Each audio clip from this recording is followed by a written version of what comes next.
My name is Kiran. I'm from the Khorasan Diary. Sir, I have two questions on what basically I need confirmation. Is that one, when President Trump tweeted about the ceasefire, they said that Pakistan and India can talk in a third country. और अभी जो शाम में Indian authorities की meeting press conference हुई है, they said that the DGMOs spoke in which Pakistani DGMO asked for ceasefire first, and tomorrow there is a call already planned at 1200. Meanwhile, the IAF said that their operation is still continued. So what is Pakistan's strategy tomorrow when the two DGMOs are going to talk?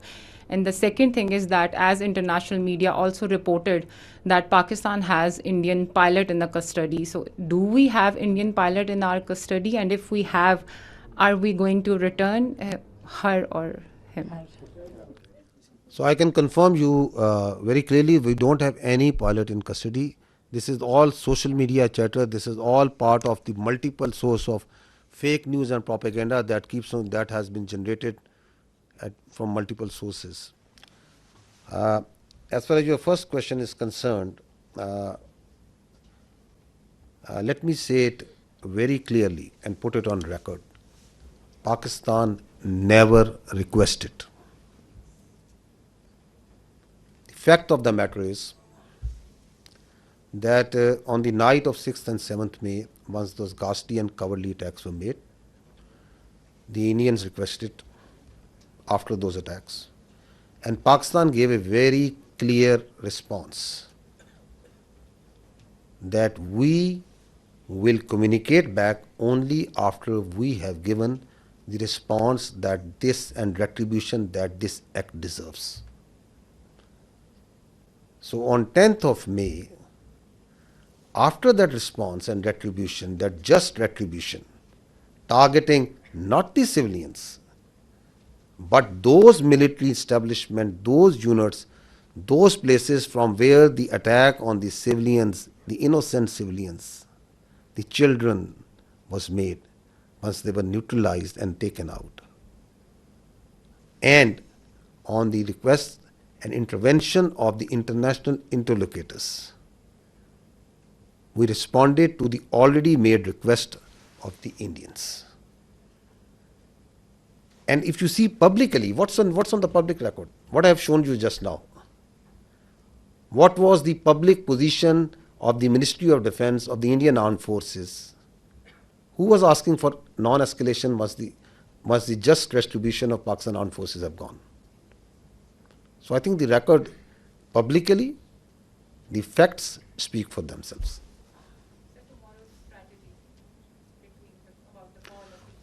You want me to make public that what strategy are we going to adopt?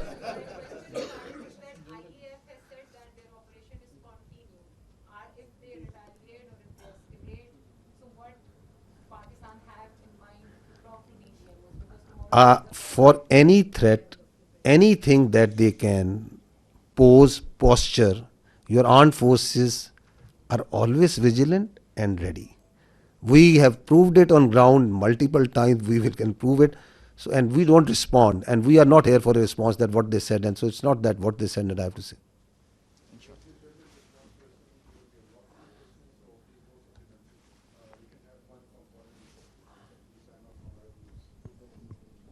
From Sama Television, and first of all, let me convey the pulse of the nation as well. They obviously they cannot reach you in person, every one of them, but the heart of felicitation is indeed with you from the masses of Pakistan, specifically youth. You mentioned very rightly. My question is, in that whole span of escalation, the Indian government had been issuing extremely provocative statements regarding initiation of war, and not just the government, but unfortunately their media was also, to me it seemed very war frenzy. And but in that whole time, in the meanwhile, I saw Pakistani side and I saw you very defensively responding to all the hegemony and Indian aggression. So I just wanted to know that it was part of your strategy. What was that? Or you never wanted that escalation to rise to all those levels? And a quick comment from Aurangzeb as well, that the multi-domain, how would you elaborate it? How did you incur it in the PF strategy to kill the Indian side in the battlefield? Thank you. So as far as question to the escalation is concerned, let me say it. The reality is that in a conflict which is between two rival nuclear powers, such a conflict is actually an absurdity, and it is inconceivable and sheer stupidity. Why? Because that conflict can lead, in the case of Indo-Pakistan, India-Pakistan, can lead to the peril of more than 1.6 billion people. So, in reality, there is no space for war between India and Pakistan. And if anyone wants to carve out this space for war, he is actually carving out space for mutual annihilation. So that is why you saw that in this conflict, Pakistan acted in a very mature manner. And through conventional forces, we maintained escalation control. Through conventional forces, we gave them a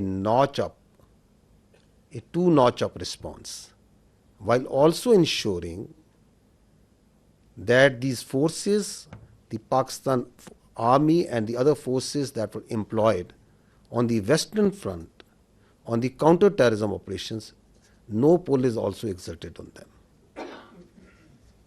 Thank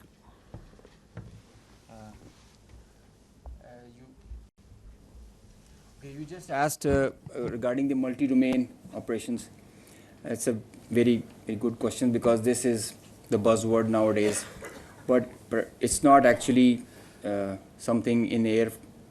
It's an actual real milestone for PEF. The warfare has changed drastically, and so has everything that is associated with it. It's not the erstwhile concept where you can just get the number of aircraft in air and see. It's called a new AMSO, the electromagnetic spectrum operations. It's a whole new environment that is there. And everything that is regarding Air Force and in the air, it's concerning the electromagnetic spectrum. Now, air supremacy has to be preceded by a spectrum supremacy. And if you control the spectrum, you control the conflict. So Pakistan Air Force, and especially this is a thing that is pursued so vigorously by Chief of the Air Staff, that we have to have that spectrum warfare capability. And you saw how we manifested it. It is a combination of EW, space, cyber, air, land, and sea, command, control, communication, infrastructure, information. All these things, they are in the wider spectrum of electromagnetic operations. And that is how you create an environment. You create a EW web that you manifest in the whole operations. It has to be choreographed at each step, and when to administer what. And it has to be preconceived. I mean, you can't do it randomly, and you cannot just do it on your whims. So you have to understand the whole idea and whole architecture. It might get pretty technical, but multi-domain operations is the need of the day, and all those air forces who kind of relegate it, they end up in the wrong side of the barrel. So Pakistan Air Force prioritizes it. We have our own Spectrum Warfare Operations Center, which is controlling the even in a small battle or an engagement to a larger campaign. Because now all the players who are there, all aircraft, they have so much of sensors, and there is so much of fusion going on, the data links, the software defined radars, they are all thriving on the electromagnetic spectrum or being challenged by it. So each player is taking a campaign level decision, the kind of information he is having, and if he doesn't get that information, he is redundant. So electromagnetic warfare is the need of the hour, and multi-domain operations is what carries you, propels you to perform and achieve the mission success with mission survivability, denying the same to the enemy.